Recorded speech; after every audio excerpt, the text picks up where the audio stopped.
Welcome to the XY Advisor podcast. To join a global community of financial advisors sharing and learning with one another to drive the positive evolution of financial advice, head to xyadvisor.com.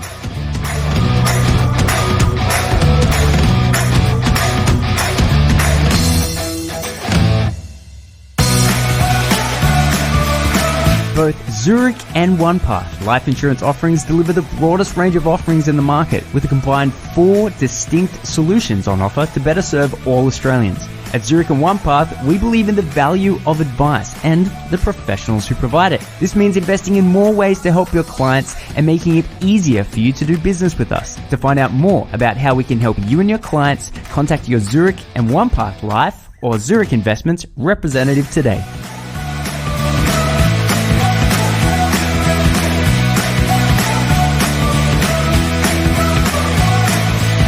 G'day, Clayton here from XY Advisor, chatting with Eric. Mate, how are you? Good, how are you? Well, thank you. Considering everything that's going on. Not too bad. Yeah, no complaints. It's kind of interesting for professional services. We're a little bit more set up to sort of, ebb and flow with something like a quarantine than say a lot of other professions. So, I've got a pretty sunny disposition considering, a couple of weeks ago, I was a little bit concerned that the whole world was going to fall apart. So as a part of this 10-part mental health series, we're interviewing a bunch of experts in the field, and we're interviewing a handful of advisors, which we often do. And you were one of the advisors that we wanted to speak to. Can you sort of give us a little bit of a background to your experience so far? My experience so far has been, in this little period, has been mixed. I've got some people that are quite upbeat about it all, and I've got others that are down in the dumps. But, I must say that being local here in the Southern Highlands, we've had the bushfires this summer. Now we've had COVID-19. And some people around here are doing it tough, really tough mentally. First we were blanketed in smoke. It looked like London in a good fog. And now we are sort of going, there's no one on the streets. Back then there wasn't either, and now there isn't either. So, it's sort of, people have been sort of hit hard here. Yeah. And I think, we've got to make sure, I think, as advisor that our mental health stays good. We look after ourselves, because only then can we actually help others. Yes, there's certainly that. And I've had some great conversations with, a couple other people during the series about how to sort of help your mental health and remaining sort of mentally fit. But it can be a little bit hard, especially if everyone is going around, if everyone's sort of surrounding you and your clients are going through tough times.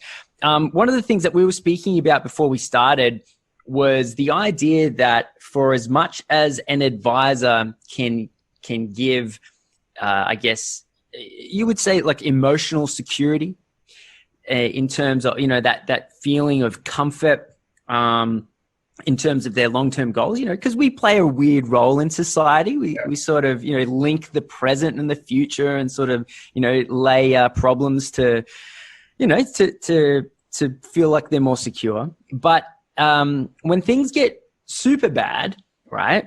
Let's say a client needs to claim on insurance, like mental problems, and they need to claim on income protection. Yeah.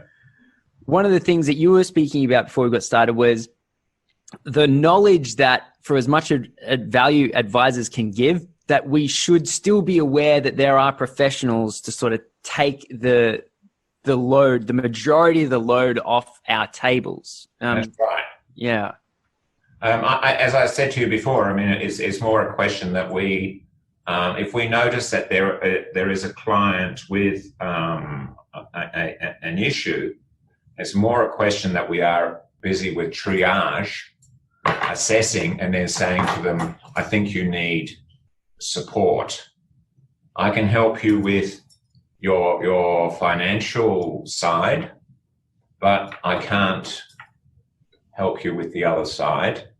I'd like to, I'll support you, but I professionally can't do that, because they will see themselves very much as a victim of it all, and you can't be their rescuer, if you want to call it that, because that's going to cause you issues as well in your mental health.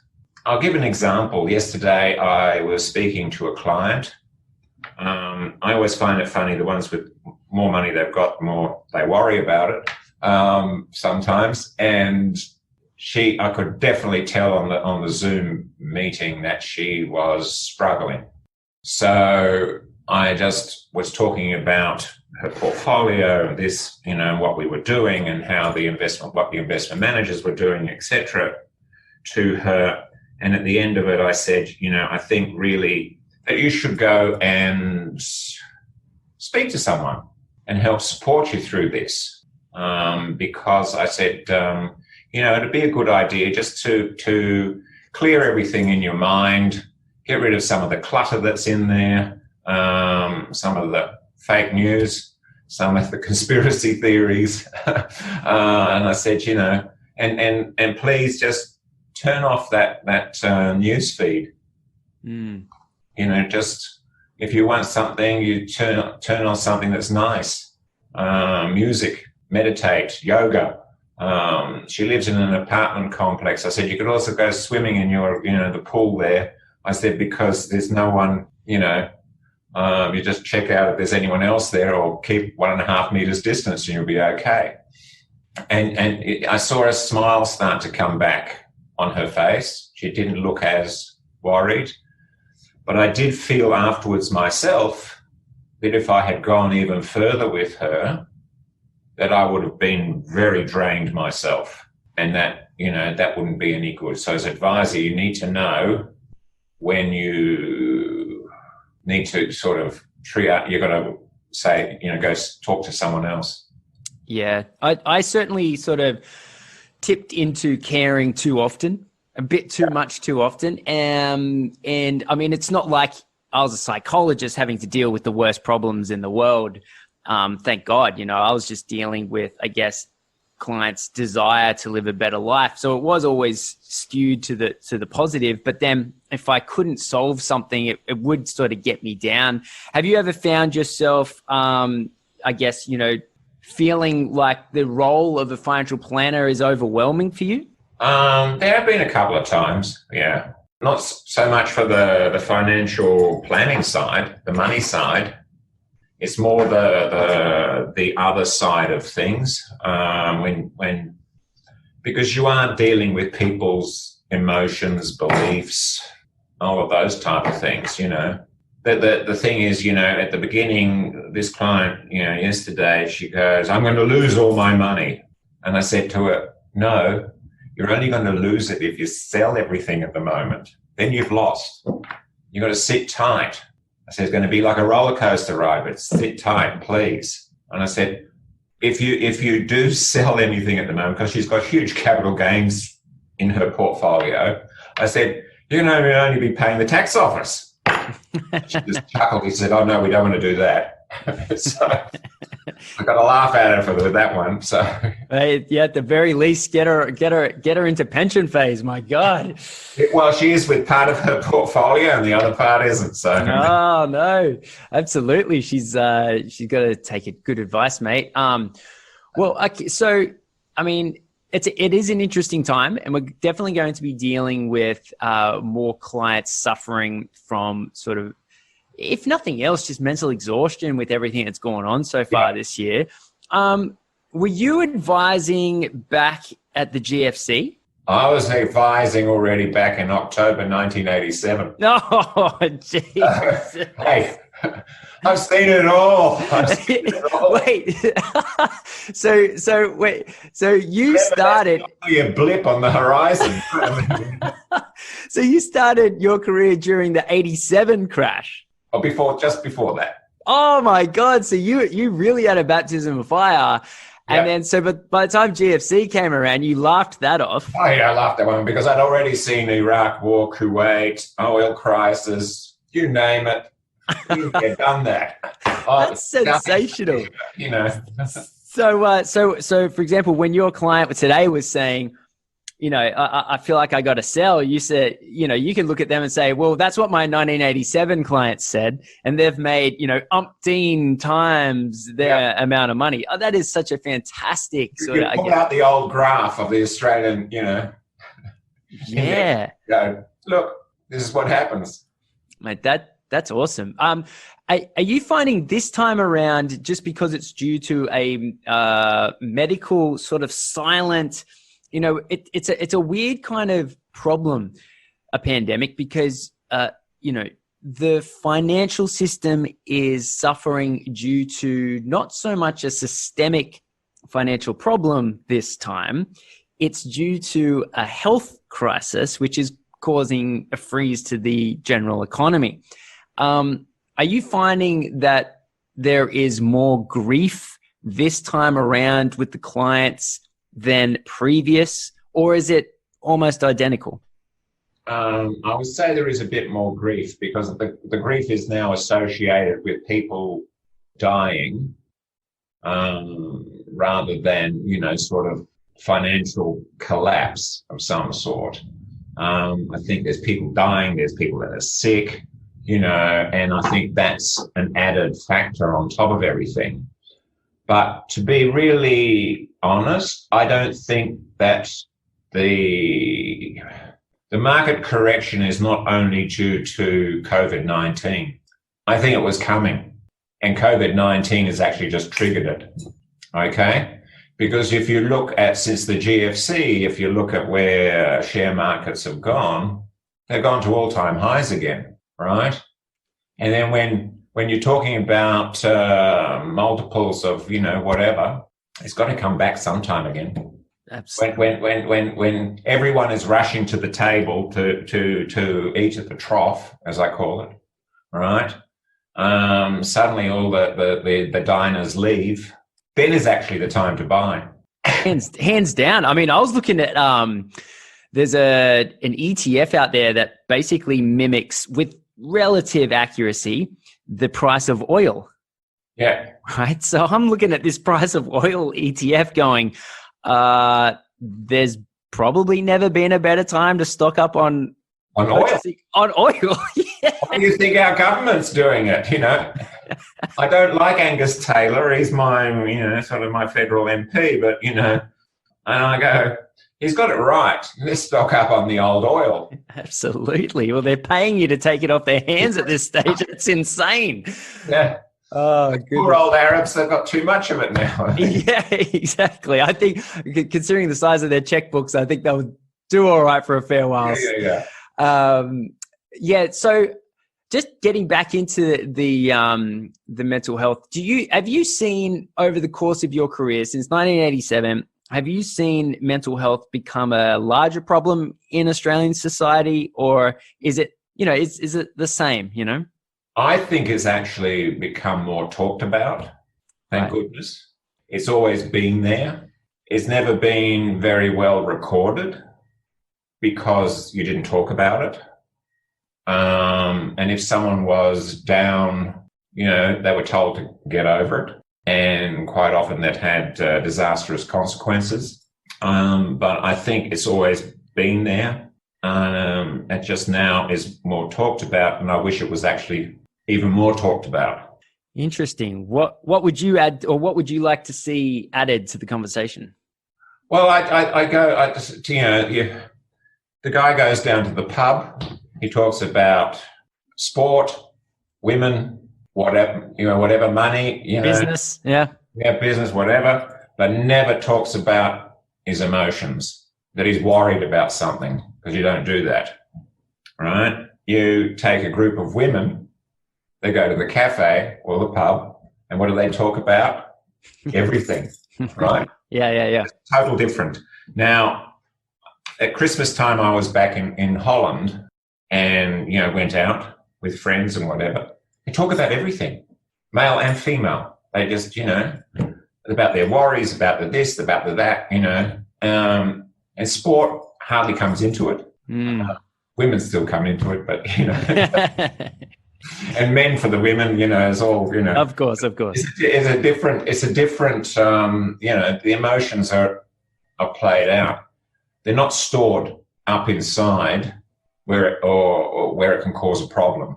And I think you see that too in what you've been seeing, those videos from Italy, for example.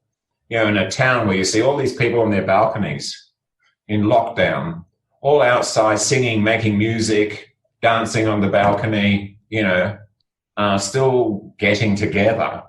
And I think that's the problem at the moment because of our distances here. There's not enough getting together.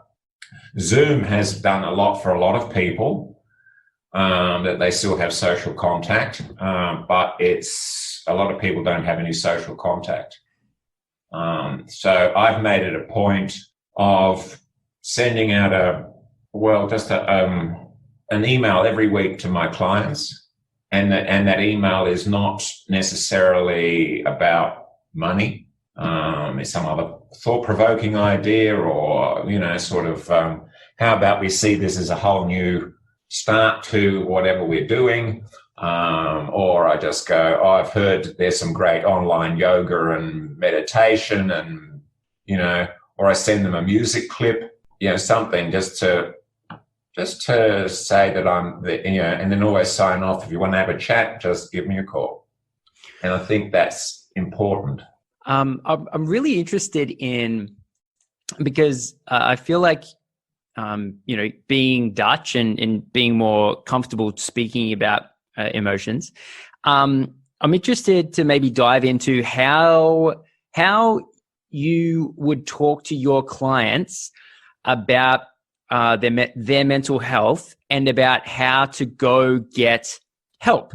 So you alluded to it earlier, but that would be really tricky for me. And maybe that's just because I'm, like a sixth generation Aussie or whatever it is. And it's just been bred into me. But I would really struggle to tell a client like that they should go see someone. Now, do you have people that you recommend?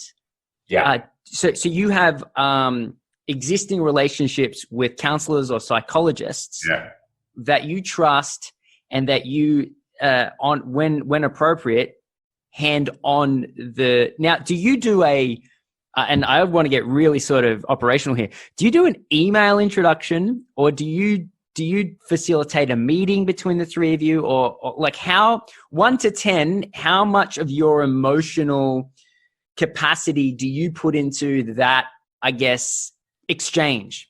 I don't attend any of that, right? That's up to the client and the counselor, psychologist, whoever. I have a number of people that I do work with who I trust, and because everyone will need someone different.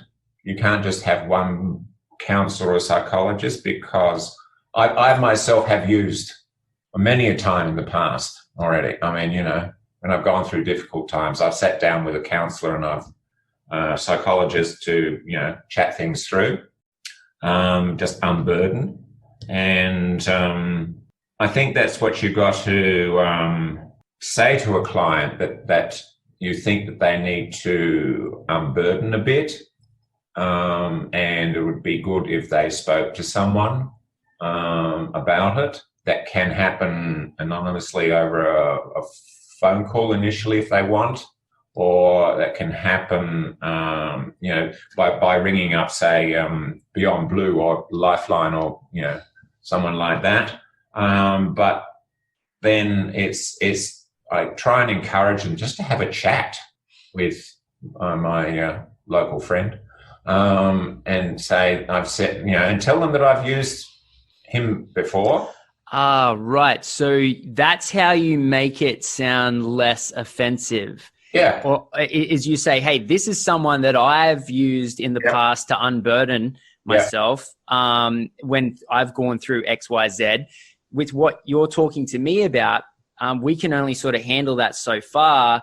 You're probably not going to have any better conversations with your mates outside of this meeting. So why wouldn't you maybe speak to this person? I can facilitate an introduction, or here is their details. But I've got so that's a really nice way of doing it, because, you know, I always like to try to figure out how to frame something before I use it. For example, a really sort of like not important topic, but you know, when someone's got something in their teeth, right? And they're having a conversation, right? It just took me a long time to figure out how to bring that up, because if you stop the conversation, right? Let's say there's 2 or 3, maybe 4 people talking, and you say, you've got something in your teeth. It's a really weird thing where, even though you're being really polite to help them, you know, not embarrass themselves, and obviously everyone can see, it's almost like you're breaking the social taboo by saying, hey, you've got something in your teeth, right? And so it's almost like drawing attention to it is worse than ignoring it, where it's impossible to ignore. And so I figured out, after many years of thinking about this very trivial thing, the best way to say it is, you know, like you're having a conversation and you say, hey, do I have anything in my teeth? And they go, no. And you go, because you do, you know. And so you can kind of turn it into a bit of a joke. I don't have that problem. Being Dutch, we just say you got something between your teeth. Yeah. Lean over and exactly. Maybe it's the other way around. Maybe there's a problem I've had over the years, that because we're horribly honest sometimes, not into niceties always like that. You know, that you know. That's a very good point. Ourselves, but at the other people at the same time. Yeah, maybe Australians are too emotional and too sensitive that we can't talk about this stuff.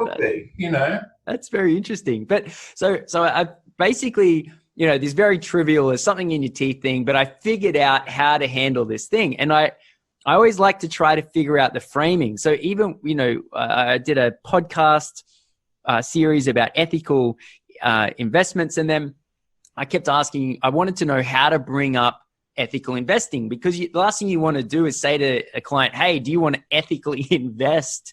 Because then they go, whether they say yes or no, you're sort of left in a weird position. So basically the little trick that I learned to bring up that topic is to say, hey, when you do shopping or anything like that, do you go out of your way to buy caged eggs or not caged eggs? Or like, do you have, you know, buying preferences with your regular groceries? And then from there, that then opens up a conversation, and you can sort of enter into that theme without bringing it up, you know, in an uncomfortable manner. But I really like the way that you're able to do this with mental health, because if you feel like you should be saying something, you can say something like, hey, look, I've used this person, or this is the type of thing that I've done when I've been in your position. You should look at that. That is such a good way to bring it up. Yeah. Yeah. I actually think everyone should go and have a session, especially in our industry. Because I mean, my talking about mental health started off when I heard via Emily that there was, you know, this great number of suicides amongst financial advisors. And I said, what can we do?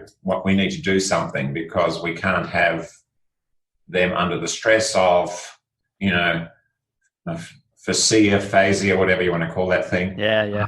Which suddenly has been thrown overboard because accountants can give, you know, advice freely again.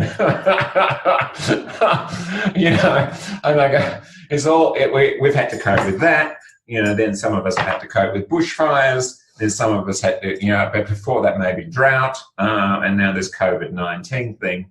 And I just go, I reckon every financial advisor should actually go and lie on a couch for a couple of hours and have a chat. That's a very, very, very good point. And I mean, because it wears you down after a while. And if you don't do something about it, see, I meditate, I do yoga, I exercise, and I go home to a beautiful place where I just stare out at the paddocks. But, you know, if you don't do something, to rest your mind, it starts churning. And then when it starts churning, then that's when you start getting difficulties. Yeah. A few years ago, I wrote a book, and a part of that book was a lot of research into like the financial planning process in general. You help your clients through many different phases of their life, today and tomorrow and everything like that. And one of the things that I sort of ducked into, as you often do when you got to bloody fill 50,000 words, is you explore every single angle. And at one stage, I remember writing a little bit about the skills required to, and this was, I read it out of a book called The Happiness Trap. It was a really interesting concept, which is your general resilience and what works well on a 99% of the time basis, like your day to day, get up and go. When something gets you down, you just put your backpack back on and put one foot in front of the other, and you overcome the mental hurdle. And obviously we all do this. Otherwise we'd still be crying about not getting the lollipop when we're 1 year old, right? Yeah. Like we all have this innate ability, but that ability backfires and works against you when there is something of legitimate concern. Yeah. And when something is legitimately bad, that strategy is actually really, really bad to use when something's legitimately bad. And so and it becomes a spiral, because you go, I'm so accustomed to getting over something. However, the thing that I'm coming up against, I can't move past because it's legitimately bad. And then so you try again, and then you get knocked back again. And then at each knockback, it becomes almost more intense. And so that was a really interesting part in that research, was that identifying the moments in time which are of genuine concern that you cannot simply move by or past, to say, hold up, I'm going to stop for a second here, and I'm going to actually talk to someone who can help me navigate, because there is a way to navigate, but it's hard to find. And as humans, we don't spend that time figuring out how to do that navigation of those peculiar, you could call them one-off or rare events in life. And so the skill set we have is excellent. You can't operate without it. However, it's your enemy when it comes to legitimate concerns. So learn, having, I guess, the discipline to talk to someone when that moment in time is necessary is something that we all I agree with you, we just need to get over, and we need to go do when we arrive at that point. Yeah. I mean, I know, having been through, there are 2 points in my life where I was pretty down low. And I recognize now for myself, if I'm getting, if the battery's getting a little low again, okay, my body now knows, the signs of being, not sleeping well, sort of being on a bit on autopilot. You get out of bed, you have your breakfast, you go, not really caring what I look like, and you just feel overwhelmed. And that's when I know I can more or less triage myself and say, right, Eric, you need to, pick up the phone, have a chat to whoever. And I do that for myself. Don't let it get out of hand. And I think that's where we've got to, I sometimes believe, it just came to me just a little bit earlier, this ethics course that we got to do an exam. I mean, I think it's all nonsense. But we should actually be doing a better counselling course that should be included in our training, so that we can actually triage and know how to handle, people who are, experiencing mental health issues. That's a very interesting concept. So what you're saying is a way to improve financial advice would be to actually for all of us to get training on how to do a better job at identifying when someone needs help, and then also so from there being in a position to hand them on. So, and you're exactly right. You know, when I had my business, I had all of my experts, my centers of influence, if you want to call it that, but I didn't have a psychologist. I didn't have one. And that, or, you know, and this conversation is bringing to light, that was a massive hole, you know, in my offering, because I tried to, you know, offer a full service, but I was not equipped to be able to hand people on to psychologists, and I should have been.